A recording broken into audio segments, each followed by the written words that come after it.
আজকে বাংলাদেশ যেই ম্যাচটায় পরাজিত হয়েছে, যে স্টাইলে পরাজিত হয়েছে, যেই টেকনিক নিয়ে মাঠে নেমে প্রতিপক্ষকে খাবি খাওয়াবে, সিরিজ জয়ের পথে প্রথম ম্যাচটায় এগিয়ে যাবে মেহেদী হাসান মিরাজের দল, সেই টেকনিকে আসলে টেকনিশিয়ান হিসেবে বাংলাদেশ দলে কতজন ক্রিকেটার ছিল? আমার প্রথম প্রশ্ন। দ্বিতীয় প্রশ্ন, এই ম্যাচ পরাজয়ের দায়টা আসলে কার?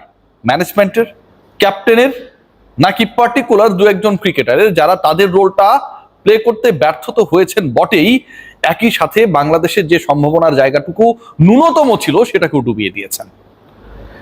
বাংলাদেশ খেলছে আগের সিরিজটায় জেতা অবস্থায়। পাকিস্তানের বিপক্ষে আপনি সবশেষ ওয়ানডে সিরিজে জয় পেয়েছেন, সবশেষ ওয়ানডে সিরিজে আপনি পাকিস্তানকে হারিয়েছেন স্পোর্টিং উইকেটে, আপনার ক্রিকেটাররা পারফর্ম করেছে।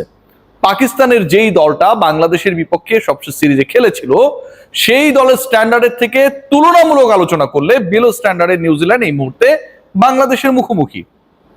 যে দলের বিপক্ষে, যেই কঠিন দলের বিপক্ষে আপনি স্পোর্টিং উইকেটে খেলে সিরিজ জিতলেন, আপনার র্যাঙ্কিং এর উন্নতি হলো, আপনি 9-এ চলে এলেন, তার থেকে দুর্বলতম দলকে হারানোর জন্য আপনি সেই মান্ধাত্তার আমলের স্লো অ্যান্ড লো ট্র্যাকের উপর ভরসা রাখার চেষ্টা করলেন।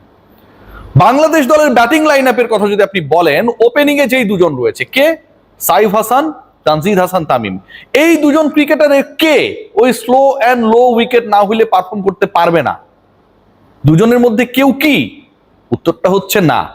উইকেট যদি প্রপার হয়, বল যদি ঠিকভাবে ব্যাটে আসে, তাহলে তারা স্কোর করতে পারে। নাম্বার 3 শান্ত, একই ব্যাপার প্রযোজ্য। Number 4 Liton Kumar Das, proper wicket দেন। আপনার মনে আছে নিশ্চয়ই যে এডিলেইডে কি খেলাটা খেলেছিলেন ইন্ডিয়ার এগেনস্টে, লিটন ফাটিয়ে খেলতে পারেন। নাম্বার 5, নাম্বার 5 পর্যন্ত যদি তাওহিদ হৃদয়ের কথা বলেন, তিনিও আসলে ওই সত্যিকার ট্রু উইকেটে যদি আপনি খেলতে দেন, তখন তার জন্য তুলনামূলকভাবে স্লো লো ট্র্যাকের থেকে বেটার ব্যাটিং করা সম্ভব।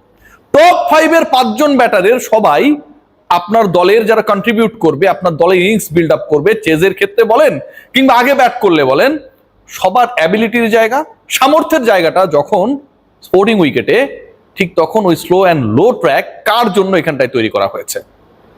বোলিং ডিপার্টমেন্টের আলোচনায় যদি আমরা যাই, বাংলাদেশের এই বোলিং লাইন আপের 3 জন পেসার, তাসকিন আহমেদ, শরীফুল ইসলাম, নাহিদ রানা, এই 3 জন পেসারই কম বেশি আগের সিরিজে ভালো করেছে।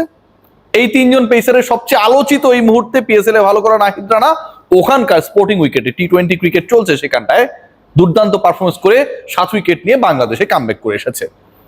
শরীফুল ইসলাম এবং তাসকিন আহমেদের জন্য নিশ্চয়ই তারা স্পিনার না যে আপনার এমন উইকেট দরকার যেখানটায় হচ্ছে বল আনইভেন বাউন্স করবে, এক জায়গায় পড়ে আরেক জায়গায় রাফে পড়ে হচ্ছে ভেতরে ঢুকবে।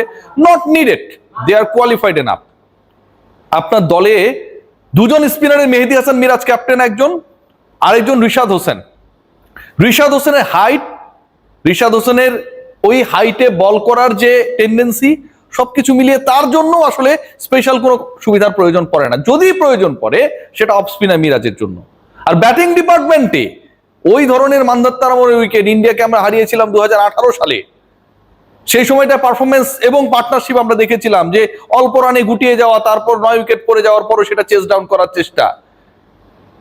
সেই অ্যাবিলিটির ব্যাটাররা তো ওই 5-6, তারপরেই সেটা হতে পারে আফিফ হোসেন ধ্রুব, মেহেদী হাসান মিরাজরা। বাংলাদেশের থিঙ্ক ট্যাঙ্ক কাকে থিঙ্কিং এ রেখে, বাংলাদেশের থিঙ্ক ট্যাঙ্ক কাকে মাথায় রেখে, কার অ্যাবিলিটিকে প্রাধান্য দিয়ে এই উইকেটে খেলালো? যেখানটায় সবশেষ সিরিজে বাংলাদেশ দল স্পোর্টিং উইকেটে সাকসেসফুল ছিল, বেটার টিমের এগেইনস্টে সাকসেসফুল ছিল, নিউজিল্যান্ডের বিপক্ষে এই উইকেটের বুদ্ধিটা আসলে কার মাথা থেকে এলো? যার মাথা থেকেই আসুক এবং অ্যাপ্লিকেশনসের সাথে যারাই জড়িত থাকুক না কেন, আপনারা ক্রাইম করেছেন। আপনারা ক্রাইম করেছেন।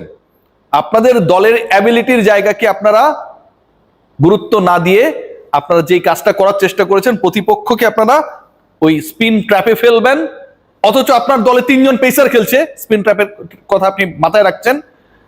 আপনি প্রতিপক্ষের রান সহজে চেস করে যাবেন, আপনার ব্যাটারদের বিশাল মুনশিয়ানা রয়েছে, সেখানকার আপনার টপ 5 বেটার উইকেটে খেলে। আজকের এই ম্যাচে এমন একটা সিচুয়েশন তৈরি হলো যে 23 ওভার থেকে 38 ওভার পর্যন্ত আপনি 250-এর কাছাকাছি একটা রান চেস করছেন, রাইট? 250-এর কাছাকাছি একটা রান যখন আপনি চেস করবেন, ঠিক তখন 91 বলে আপনার কোনো বাউন্ডারি নেই, কোনো ছক্কা নেই। কেন ভাই? 91 বল মানে যেই সময়টায় আপনার চেজিং এর ক্ষেত্রে বিল্ড আপ হবে, সেই সময়টায় কোনো বাউন্ডারি ছক্কা নেই। মানলাম যে আপনি বিরাট কোহলির মতো স্ট্রাইক